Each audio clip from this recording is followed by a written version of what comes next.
В стародавні часи на одній з кримських гір оселилася цариця всіх вітрів. Вільного часу у неї було багато, і стала вона придивлятися до життя людей, що потроху заселяли той благословенний Богом край. Хотілося цариці якось допомогти людям, які були тоді ще діти, та страшилися усього навкруги. Вирішила вона відправити своїм подихом в світ сина вітерця на допомогу людям. Поки він, малий, радісно носився серед лісів, моря та гір, мати, велика майстриня, творила у блакитні неба замки з хмар. Вже багато років по тому ці замки надихали умільців, переносились на папір та відтворювалися в камені. Але вітерець не думав, що робить. То багаття людям загасить, то лісову пожежу роздує.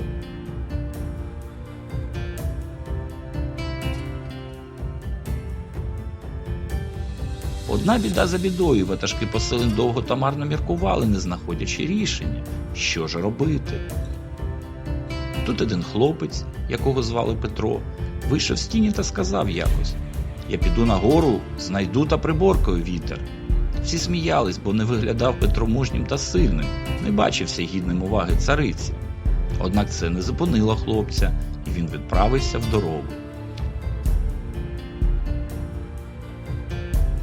Багато разів перетинав вітер його шлях, але мав велику силу духа Петро, зумів подолати усі препони і таки забрався на вершину.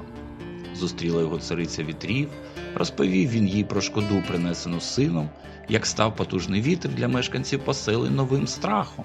Гірко усвідомила вона, що немає у сина ніякого розуму, а тільки шалена сила. Накинувся тут вітер знову на Петра, щоб упав той до прірви. Але хлопець встиг вихопити свій плащ, підняв над головою і злетів в небо. Як вітер не лютував, але нічого не зміг зробити зі сміливцем. Вміло керуючи легким крилом, Петро обминав скелі та планував над самим краєм хвиль. Побачили перемогу Петра люди, які спостерігали за поєдинком, зрозумівши, що силу розуму та сміливістю підкоряється будь-яка божевільна стихія, якщо навчитися керувати її силою. Став зникати у людей страх перед навколишнім світом, почали вони будувати рибальські човни з вітрилами, споруджувати крилаті вітряки та зробили вітер помічником в праці.